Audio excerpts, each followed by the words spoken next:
This is Marriage on the Half Shell, Raw and Exposed.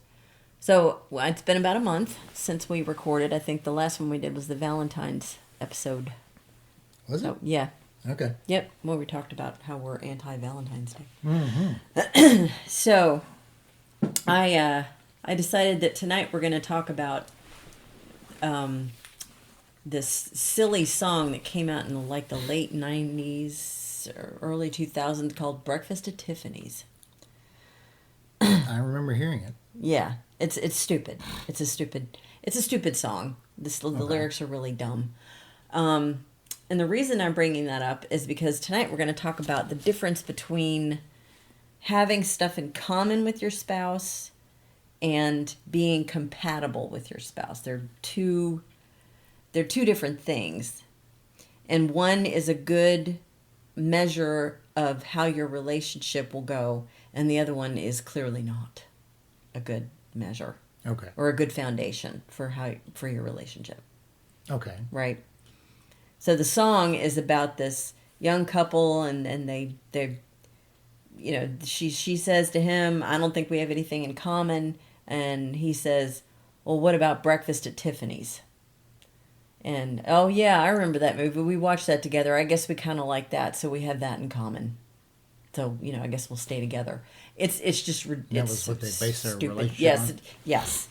And that's just not a good foundation for any relationship. I mean, you want to have... You and I, when we met, what did we have in common?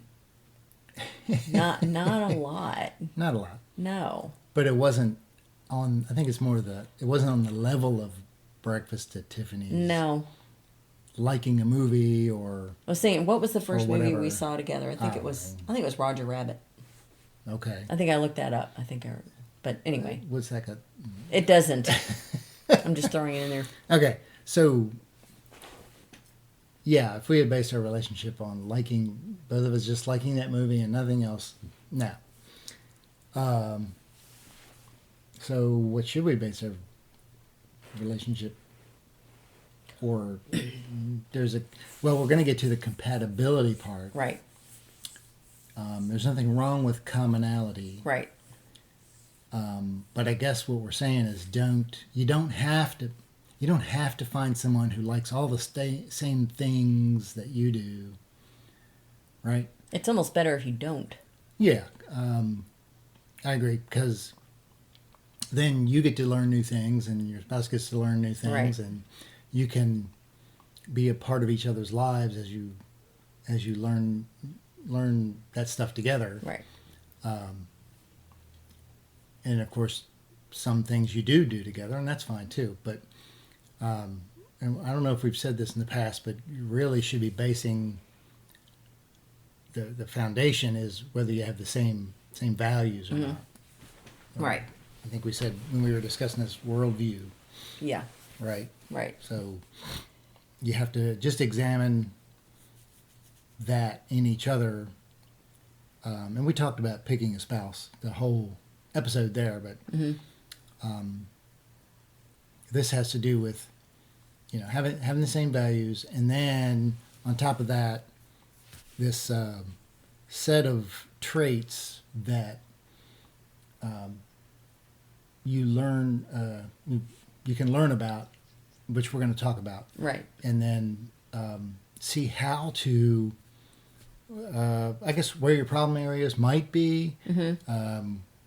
How to deal with them, that sort of thing.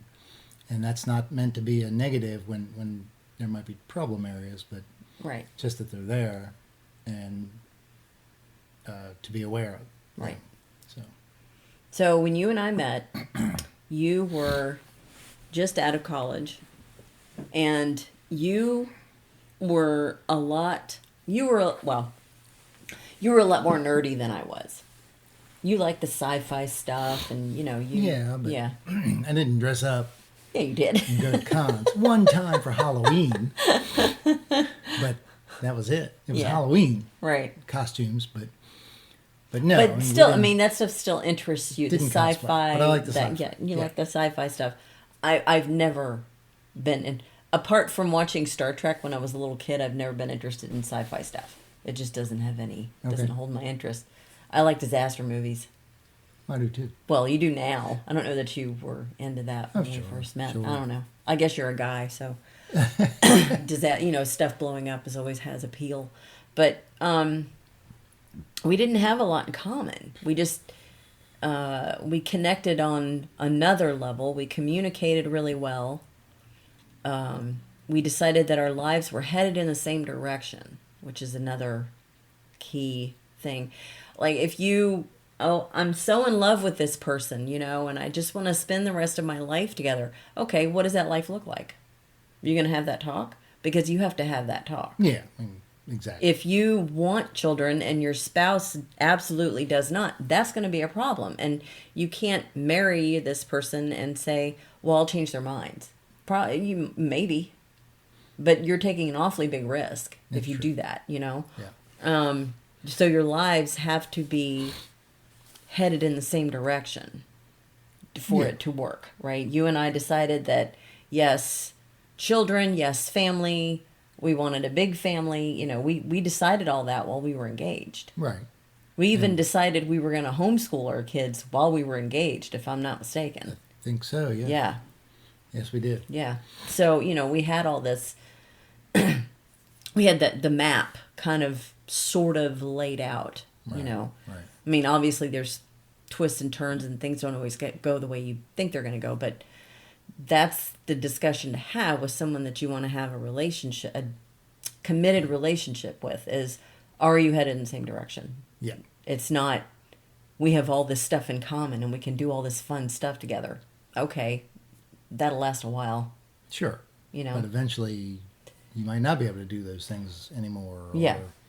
Life's going to get in the way. Life's going to get in the way, Yeah. or whatever. You're going to Yeah. get old, or you might, get injured.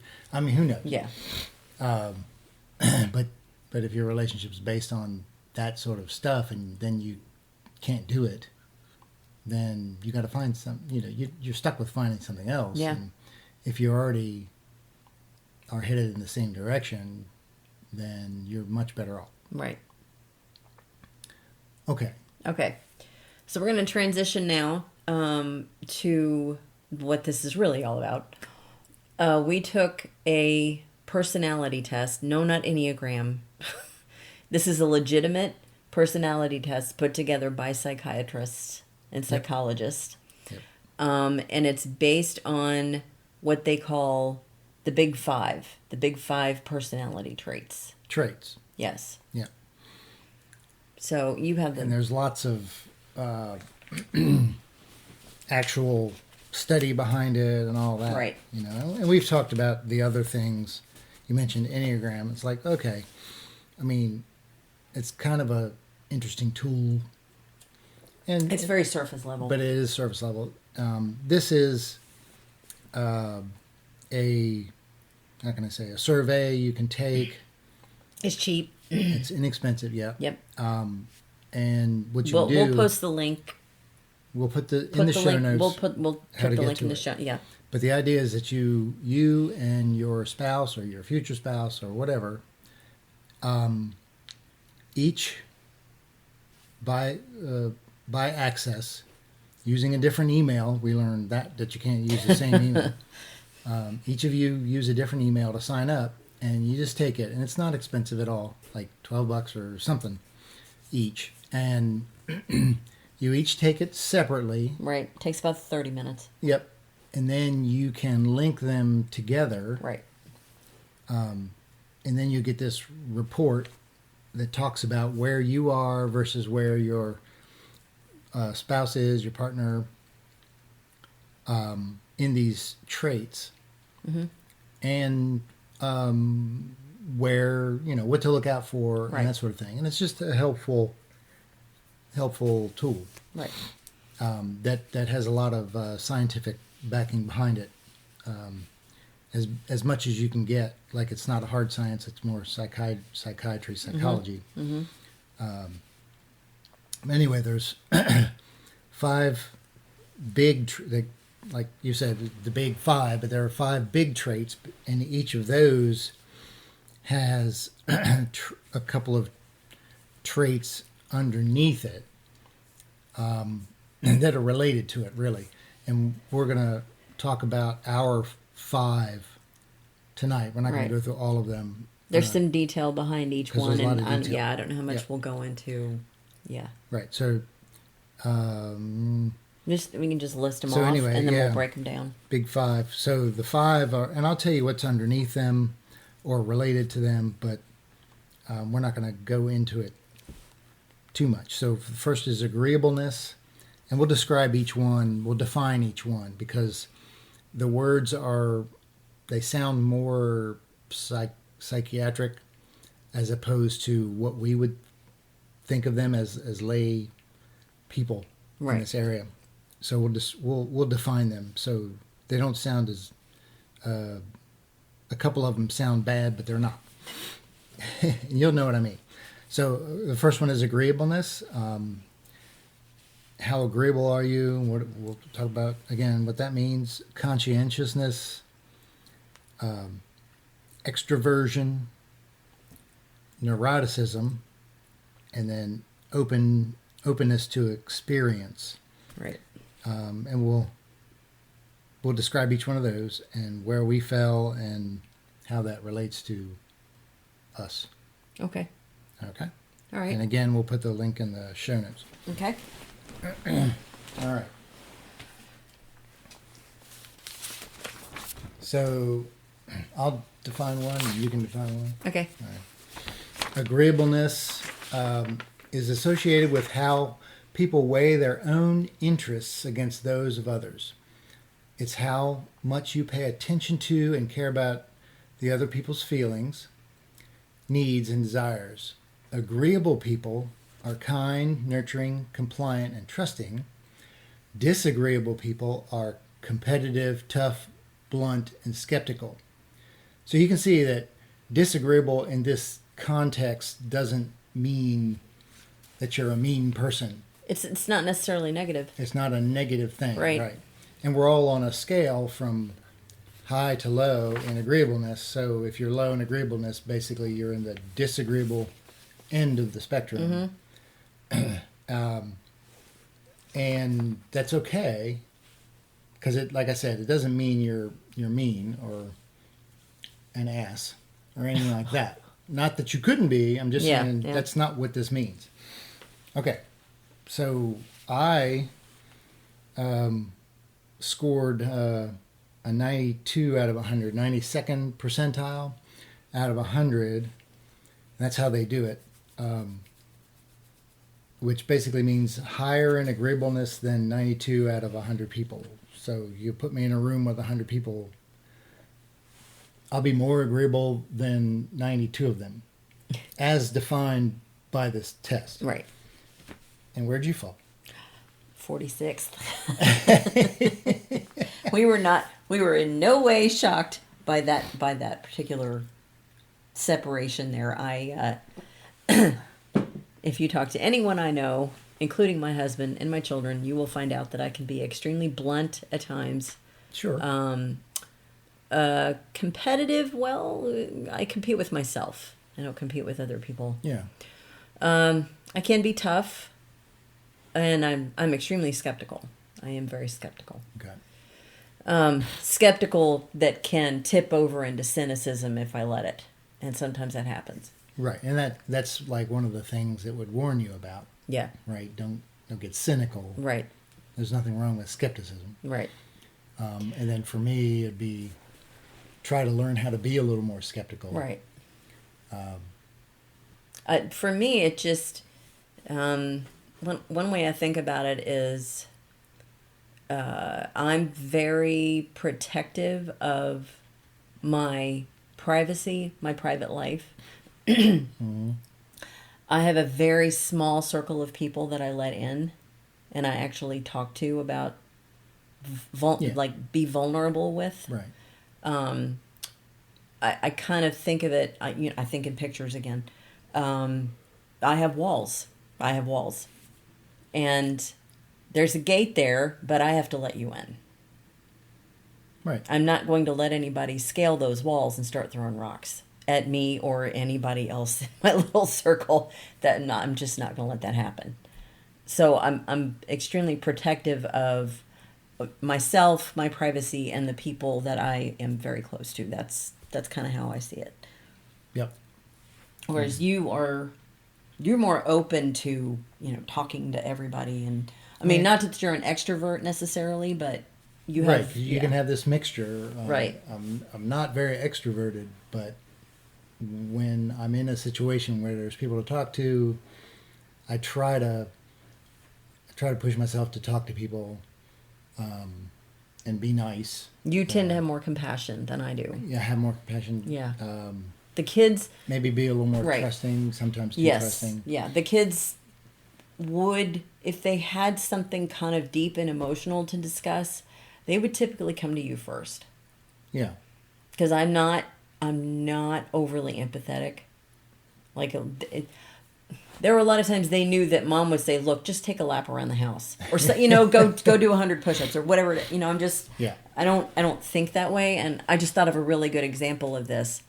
3 years ago, I found myself in a new situation, and I was in a place where I was having to meet new people. And one of the people there, I had kind of been familiar with in the past, but I didn't know her very well. And now it looks like I'm going to be interacting with her on a daily basis. And this is not the kind of person that I would have normally gravitated to, to be friends with, right? And when I came home the first day, I was like, I don't know if I can do this. And then when I described it to you, you said, "Oh, she's insecure." That never occurred to me, that she might be insecure. Okay. Because of the kind of person that she is. She does not come across that way in the least. Or didn't at that point, right? Well, yeah, because she hadn't shared a lot with you. No. But now I've known her for 3 years, right? And we are friends. Mm-hmm. But that changed my perspective almost immediately. Because she is not the kind of person that I would have ever attached that label to at all. Mm-hmm. And once I got my perspective changed, I was able to open up to her and be friends with her. And, now we talk on a daily basis and, that kind of thing. Yeah. So that's where we didn't have that in common, you and I, being compassionate with other people. Right. Necessarily. But I needed you to kind of redirect me. Yeah, just to get another perspective on it. Right. And, if you're listening and you think this is you, then stop, because it's not. I'm not going to tell you. Anyway. Okay, you do the next one. So the next one is conscientiousness. Is that correct? Yep. Yep. All right. Attention to detail, hard work, persistence, orderliness, adherence to rules, standards, and processes, reliable, organized, self-disciplined, persevering. Unconscientious people tend to be laid back, less orderly, more inconsistent, and less reliable. They're likely to procrastinate and less likely to persist when pursuing their goals. Okay. So, I actually scored 41. Okay. Um, and I'm 78. 78. I'm not hugely shocked by that particular difference. I know I can be a procrastinator. I mean, I can too. That's Right. probably not why I'm not like in the 90s. Right. But I don't know if being a little more of a rule follower is, I care, or maybe to put it a different way, I care about what people think of me. I don't want to be looked at as lazy. Right. I'd like to get the job done at work and do a good job. Yeah. At it, Yeah. But I'm not like perfectionist. I've learned that you can't be. Right. That only took 30 years. Little at a time, right? Yeah. So that would So, I don't know. I mean, again, this is another one of those things where we're not in the same area on the scale. Right. This isn't a huge gap, though, like the other one. Right. Yeah, it's a smaller gap. Right. But you still had to work it out. Right. And make it work for you. This is something I kind of had to force myself into. Like, when you have as many kids as we did, routine is an absolute necessity. Routine, planning, we homeschooled them. That took the kids got the summer off. We didn't. Right. Summer was when we were shopping for new curriculum. We were putting stuff together. We always tried to have it done by, beginning of August. So their school year would end, and then you and I would start in June, and we'd take 2 months and put together their curriculum so we could have some of August off before they started again. But I am a much worse procrastinator than you are. Mm-hmm. And, I am. And rule follower, no. I tend to push back on the rules. Look, okay. Here's the thing. I'm a rule follower if the person who's giving me the rules is someone that I trust. I have to give you permission to tell me what to do. Sure. I'm not going to let some random person out there try to push me around and tell me what to do. That's not how I operate at all. Yeah. I have very few people in my life right now who have that permission from me. So true. But I mean, we all need to live our own lives. Yes. And, I mean, and we're not talking about the rules of society. I think. I mean, there's a wide range of things that you can do and still be part of a civilized society. I don't think that's exactly what we're talking about. Maybe a little bit, but right. I'm sorry, I just thought of another example, but go ahead. Yeah. So, I mean, like, not to steal things. I mean, right. Yeah. Stuff like that. Right. Obvious. But then there's like, are tattoos good or bad? Right. And it's like, who do we say is allowed to tell us whether to get a tattoo or not? Right? Yeah. And if I had never said, yeah, it's okay, I'm okay, or that I'm okay with it, you probably never would have done it. I probably would have continued to push. But you would have been trying to persuade me. Yeah. You're not that pushy about it. You were persuasive. Okay. Go ahead. Well, okay. So, here's an example. So, this was a few years back.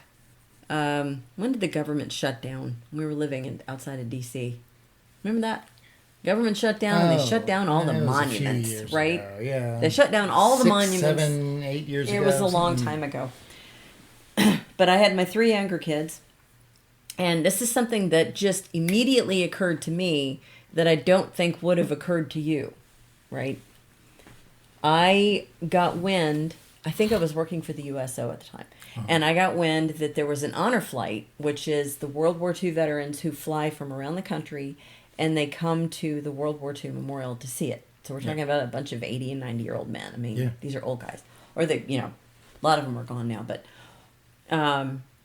I found out that an honor flight was coming in, and because they had, quote-unquote, shut down the government, they had decided that they were going to close down all the memorials in D.C. Right. And I became furious, because a lot of that is privately owned, and they didn't have a right to do it, but to shut those men out of that monument was just made me livid. So I packed up the 3 younger kids, took them to the metro, and we went down to D.C. And it was a pain because, the park rangers let us use their bathroom. They were closed the bathrooms too. I mean, but the park rangers were not on board with all this. So they actually let us come in and use their bathrooms. But we went down there specifically to push the gates out of the way. And that is exactly what we did. They had gated them off, and we were not the only ones down there doing it. And a park ranger even came by at one point and said, "You have to leave, you can't be here." And then he trotted off on his little horse, And we went right back and pushed the gates out of the way again. It's like, you can't do this. This is, we're exercising our First Amendment rights. You cannot lock us out of these monuments. That's something that occurred to me, and it was immediate. Because there's a rule that didn't need to be there, and I felt like it had to be broken. I felt like I had to do it. Yeah. I'm not sure that would have occurred to you. Not that I would have done it, but I don't think it would have. You didn't go with us. You were at work. I was working. Yeah. I don't. Yeah, it wouldn't have occurred to me. Not that I wouldn't have been mad because of the. I'm not going to go into the politics of it all. Right. It's just I probably would have been mad about it, but I wouldn't have thought, oh, let's just go. Yeah, it's the first thing that popped into my head. Yeah, it's the first thing that popped into my head. But somebody's got to be first, and if somebody's first, a lot of people will go with you. Well, it's just this, and I think that's somebody that people who do that kind of thing are lower in conscientiousness.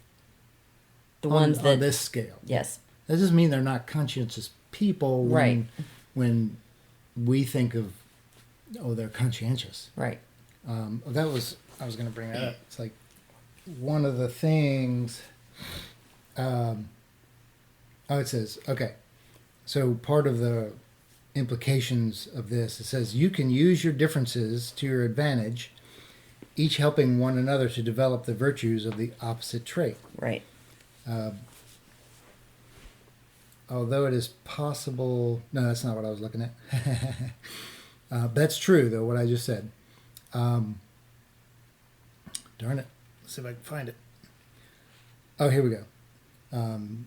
At times, your partner may see you as rigid, judgmental, obsessive, and overly hardworking, and you may view your partner as lazy, messy, and careless at times. And it's not that we're those things, it's just the perspective that we have. Since you're lower on the scale and I'm higher on the scale, there could be times that we see each other in that negative light. I mean, and if we understand that as a couple, then we're more merciful toward each other, and we try to understand better. Right. So I don't see you as lazy, right, and you don't see me as judgmental, rigid. Right. Right. I wouldn't call you either one of those things, actually. No, because you know me, but. And laziness, that's, most people that know me wouldn't associate that word with me, but boy, I struggle with it every day. That temptation to be lazy, I struggle with it every single day. And almost... Maybe more than... How can I say it? I mean, I don't like doing nothing. I kind of do. Yeah. I'll walk around the house like, I got to find something to do. Yeah. Even if it's my day off, it doesn't mean I'm just going to sit down and do nothing. I want to. If I'm sitting on the couch, just kind of watching a show or something, and you walk in, and you're looking around with your arms crossed, I know that you are looking for something to do, or you want me to tell you something, like what needs to be done. Like, you're not going to sit down with me and just watch TV. You're going to go do something. Yeah. So. Not that we don't do that, but. Right. Like we sit together, of course, and do things together, but this is just that situation. Yeah. All right. Okay. The next one, you scored higher in this one than I actually thought you would. Extroversion. Well, define it. Okay.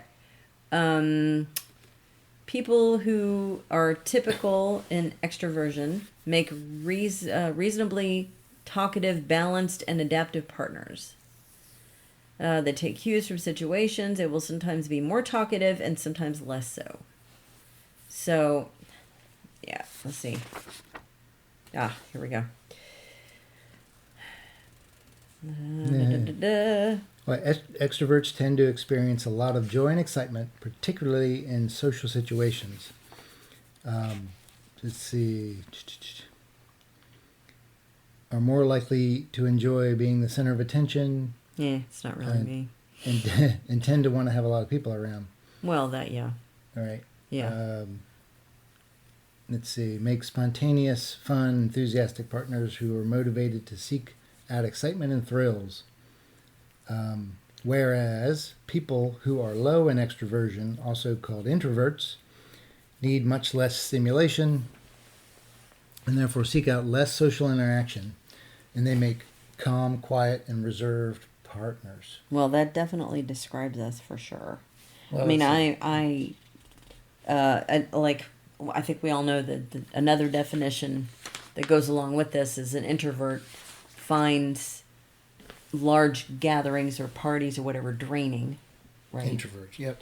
And extroverts get energy from being around other people, and this is why I belong to a gym and you don't. That's one of the big reasons. Like, I can drag you, and I do mean drag you to the gym with me on occasion. Yeah. You will come and if I ask you, and I try not to do it very often at all, because I know it's not really your preference. But, that's where I get my energy to get through my day. It helps me sort out my thinking, and it helps my thought process, and it sets the tone for my entire day. Yeah, going to the gym every day. And it's funny, well, not funny, but I was mildly surprised. You like the competitions. Yeah, I'm shocked by that myself. But anyway, you scored 72, right? And I scored 53, which I was surprised that I was that high. I think if I had taken this assessment 10 years ago, I would have been lower, and then 10 years before that, even lower. Yeah, right. So I've tried to learn how to be a little more extroverted. Right, and you've definitely gotten better. Yeah. I think it's part of the agreeableness thing, where I don't mind meeting new people and talking to them. And I try to learn how to talk to people. Right. Right? Because we all have to learn how to do it. Yeah. And it might come more naturally to others, but me, I have to okay, how do I do this? How do you bring stuff up so you don't have a conversation that just kind of drags on? Right. Or you're just staring at each other, right? Yeah. I don't know. Somehow I talked to you and we liked each other. I don't know. But anyway, so I think I've bumped mine up. I think you have. Probably because you were already. Well, and mine was actually extroverted. And mine was actually lower than I thought it was going to be, and that could be because. 10 years ago, I think mine would have been higher, actually. But as I've gotten older, like I said before, my circle's gotten smaller. There's less people that I want to be with and spend time with and talk to. You're the primary person I want to talk to. Yeah. Right? So it's not that I'm not still an extrovert. It's that I'm more protective of myself and who I talk to. Mm-hmm. So your extroversion is affected by some other trait. Yes. Probably. Yeah. Like I said, like mine. Probably the disagreeableness. Could be that. And mine's affected by agreeableness, wanting to. Right. To at least, talk to people. Right. Or learn how to do it. Okay, so the next one. Oh, this is not going to sound good. The next one is. We need to define it.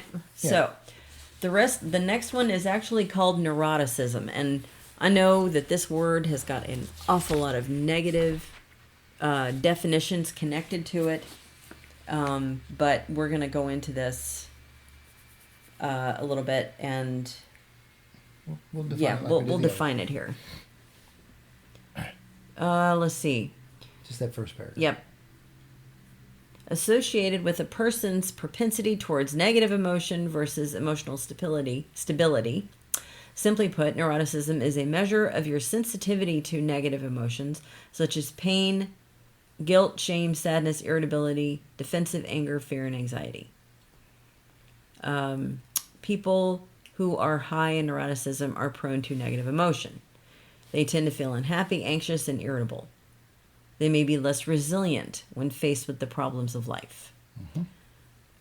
Let's see. So, let's see. I actually scored a lot lower than I thought I was going to. And again, it's kind of the same thing that you were saying before, where, you know, if we had taken this test 10 years ago, it would have been a much more significant gap between. There's a pretty good gap between us anyway. Yeah. So I'm second, right? Which is really low. Really low. Yep. And I was 31st, which 26. Wait, 26th. Where am I? I'm looking at the wrong page. 26th. I got you. You're 26. Okay. Yeah, I would have said 10 years ago you would have been higher, and 10 years before that you would have been even higher. Yes. Yeah. Right. But this is how we. This is one trait I think we want to get lower in as we go, to learn how to not be so anxious about life. Right. To not be so affected by negative emotions, to not be so volatile, right? That sort of thing. So being high in neuroticism doesn't necessarily mean, it isn't necessarily a bad thing. It's just that you have to know what's going on, because sometimes you might need to recognize negative emotion and that sort of thing. So I have a hard time recognizing negative emotion, especially in other people. Right. And so I wish I'd been more sensitive to that, though at the same time I'm usually pretty stable. I mean, it takes a lot to... It does. It always has. Riled up. Yeah. So. It always has. And 10 years ago, 20 years ago would have been different for me. Yeah. But one of the, I've heard this particular trait discussed by, I'm just going to say his name one time, okay? Yeah. Jordan Peterson discussed this particular trait and said that women actually tend to be higher in neuroticism than men. And it is linked to the fact that we have babies. We have the babies. Yeah. So we have to be more protective, sensitive to, what your child needs. So you're constantly gauging what your child needs, and you're the protector of that baby. You have the baby, you're the protector of that baby. You have to feed it, clothe it, I'll do all these things. And it tends to make women higher in neuroticism than men. That's not always the case, but it tends to be the case. Yeah. But one thing that I did hear him say was, when you're looking for a partner, a life partner, somebody you're going to marry, you don't want to both be high in neuroticism. That's not a good thing. You need at all. somebody who's a little more anchored, yeah, and then the other. Yeah. And you've come down in the scale, and maybe I have too. I don't know, but I don't think I was that high. Well, we don't have little kids running around our legs all the time now. Yeah. We're not having to constantly meet needs and be up in the night and run kids here and there and do all these things that right. Whatever anxiousness... Things that wear you out. Yeah. Whatever anxiousness we anxious. feel now about our children has to do with the fact that they're all adults and they're doing things on their own, and, Yep. that's not an easy thing for a parent to deal with either. But it's less... I don't know if it's less anxiety producing. Less immediate. Less immediate anxiety. It's you're not right here there. all the time and in your face. And yeah. And our kids are pretty... They, got things pretty well in hand, and yeah. So there's not that much to worry about. Generally. Okay. The last one? Yes, the last one. Openness to experience. All right. So... This one is associated with creativity, artistic interest, and intelligence. That's not to say you're not smart. Right, I'll get there. Yeah, okay. Openness to experience is a measure of a person's interest in novelty, art, literature, abstract thinking, and philosophy, as well as their sensitivity to aesthetic emotions and beauty. Let's see. Research shows that couples tend to align on this dimension. So, for instance, this is one aspect where we might have some commonality. Right. Right. So, let's see. I was 34. Right. Which is not high. And you were 20. 20. Right. Mm-hmm. So we kind of aligned. Right. Though at the same time we do like discussing, for instance, discussion of philosophy or certain things related to art. Art doesn't interest me as much as, I don't know. I have 2, 3. I don't know how many of my children are actual artists. And they have a real interest in aesthetic beauty and, you know, that kind of thing. One of them is a photographer. One of them paints. Mm-hmm. And we have some of her paintings hanging up around the house. So, and I just, you know, she'll paint something for me. I go, oh, that's so pretty, and then I just hang it up. But I'm not like in awe of it, or, you know, I don't look for the meaning of it, or, you know, like she had a series of paintings week before last or something, and I just thought they were cool paintings, right? Right. So I showed them to some of my friends. I'm trying to gen up some business for her. And she messaged me later privately, and she said, Mom, those have to do with fertility issues. I don't know. Yeah. You know, to me, it's just a cool painting, and that's what they thought. They didn't, and she was like, I just wanted to let you know that that's the meaning behind it. So, you know, I know you're trying to, I appreciate you giving me exposure like that, but, you know, just so you know what you're doing. So, you know, for me, it's like, that didn't make any difference. Like, we don't have a bunch of artistic paintings hanging up around our house. Right. Right? I hate, well, I don't hate, but it would not be my preference to go to an art museum and she would love that. I have 2 or 3 kids that would love that. Yes. I wouldn't stand there in front of paintings and get lost in it and think about it. It's like, okay. Yeah. You know, that guy had some talent. Right. And that's it, you know. That doesn't mean, I guess now the more I think about it, it's like, okay, I can see how low we are. That doesn't mean like I can draw something, or you can, though. I can write things. You can do both of those things. A lot, right? It's not. How can I say? I'm not going to write great literature, or I don't like reading what we consider great literature. I like reading the classics, you know. Yeah, some of them are fine, but some of them are like, oh gosh, this is so boring, you know. And a lot of kids feel that way because they're not high in this, right? How can I say, openness to experience, right? And it talked about intellect, and I wanted to bring that up, right, or intelligence. And it's like, I think that was the wrong word, because it's more intellect, which has to do with your interest in talking about philosophy and things like that. Because they use that word later.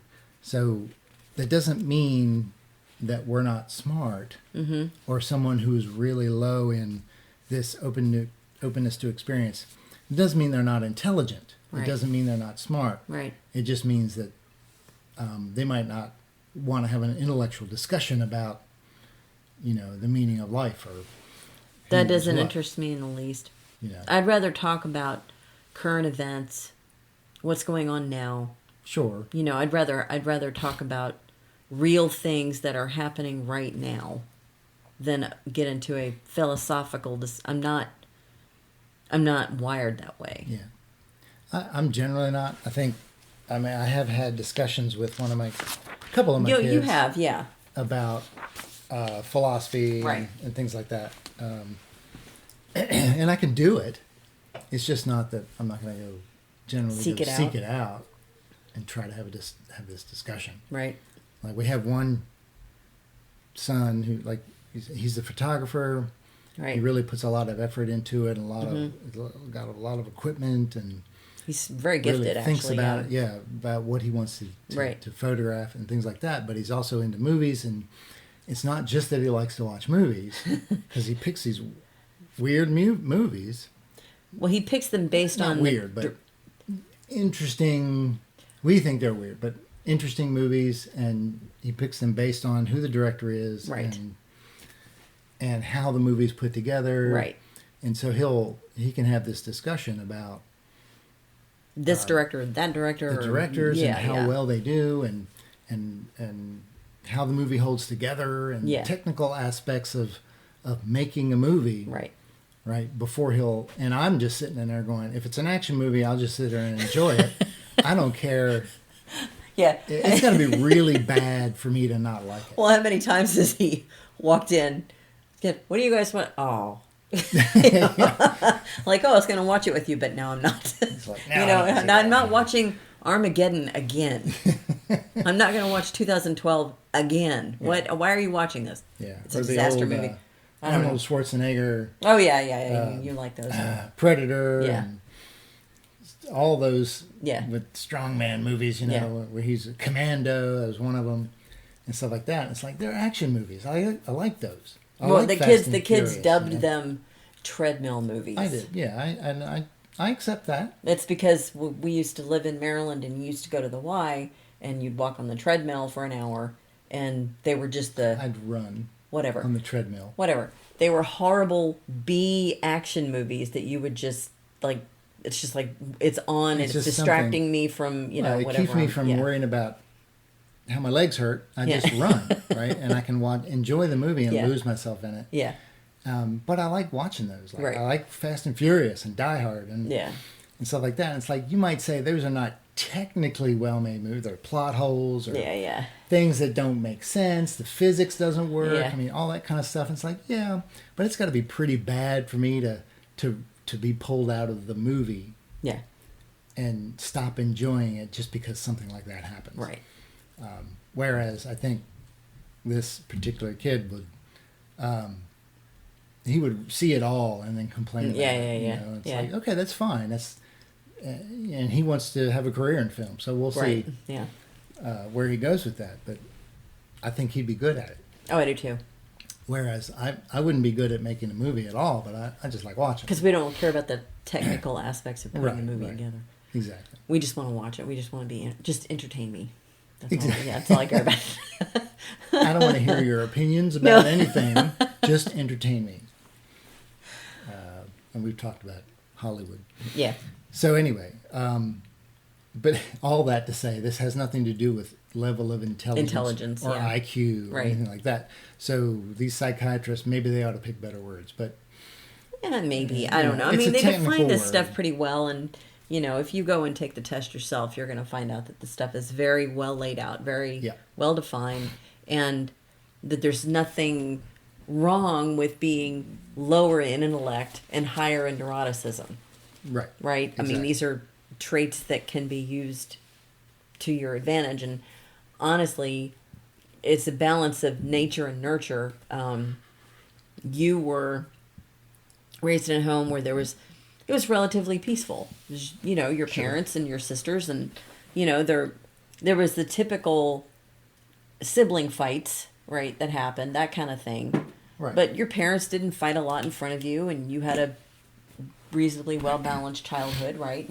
Right. So you are just kind of naturally more agreeable, and you are more of a rule follower than I am, right? Yeah, I mean, I think 30 years ago, getting out, or 35 years ago, getting out of high school, going into college, there was, and graduating college and going to work or whatever, there was some level of anxiety that I had to overcome, but I mean, nothing that most people can't overcome, and I think I've done it. Right. But, there's always something. But, and then in my case, I've gone into my whole messed up childhood before, but, it was dysfunctional and backwards and upside down and everything else. And there's a reason that I build the walls, that I have a small circle, that I have a limited number of people that I trust. And some of that has to do with, more nurture than nature, I would say. But I don't ever remember being a strict rule follower to begin with. Right. From when I was a little kid, I don't remember being, the one that was just going to go along to get along. Well, you grew up with rules that were unreasonable. A lot of them, yeah. So. But, I just, one particular thing that stands out. So when I went to high school, we had Marine Corps ROTC. Now, all of my friends were appalled. They didn't have anything to do with it, right? And there was a little bit of peer pressure to avoid that whole scene. Yeah. But what I found out about myself is that the minute I start to feel peer pressure, I'm going to go run and do that exact thing that nobody else is going to do. And that's exactly what I did. I almost felt compelled to join the Marine Corps ROTC, and I did it for 3 years. And I spent, like, Wednesday, if you were in high school in ROTC, Wednesday was the day you wore your uniform for inspection to school. You wore it to school. Yeah. I spent a lot of lunches by myself. Nobody wanted to sit with me. My friends wouldn't sit with me. I had 1 or 2 people who I could rely on that might sit with me. But people were embarrassed, and I did not care. I just didn't care. So how much of that is nature and nurture? I don't know. Well, I think all of it is part genetics and part a lot nurture. Yeah. But that's okay. Yeah. So all of this, I'll say that, of course, we are not. We found this because we try to pay attention to this stuff and find things. We are not in any way affiliated with Jordan Peterson or this particular assessment, personality assessment. But we'll point you to it, and if you want to do it, we found it to be. I mean, even though we've been married 33 years, we still found it to be somewhat helpful and interesting. Yeah. It's interesting. Well, the really interesting thing was taking it now and then sitting back and saying, "Wow, if I had taken this 10 years ago, it would have been different." Sure. So there's that. You can take it. You can take it multiple times, but you have to wait like a long time. Yeah. Because they don't want to. They don't want people taking it over and over again to generate the results that they want. You get the results, and then you decide what you're going to do with them, and then wait 5 years, or however long it's that long at least. Yeah. And if you think, if you're trying to say improve or whatever, I guess then you could go back and take it. Yeah. But I guess I would suggest, especially if you're young, looking for a spouse or just married or whatever. I'll just take it. Honestly, it's good. Even if you take it by yourself before you meet anybody. Yeah. It's good self-evaluation. It's a good self-evaluation. Yeah. And then you have it, and then if, someone you're interested in, you get engaged, or even after you're married, just take it. Have them take it too and link up. And like I said, it would help you see how you might view someone like your spouse, right? And how you could be wrong, and how you might want to alter that view a bit because of the way you are. And we talked about that related to industriousness or laziness or whatever, right? A few minutes ago. So that'll be in the show notes, and I think that's all we've got. I think so. I think. Okay. This has been Marriage on the Half Shell. Thanks a lot.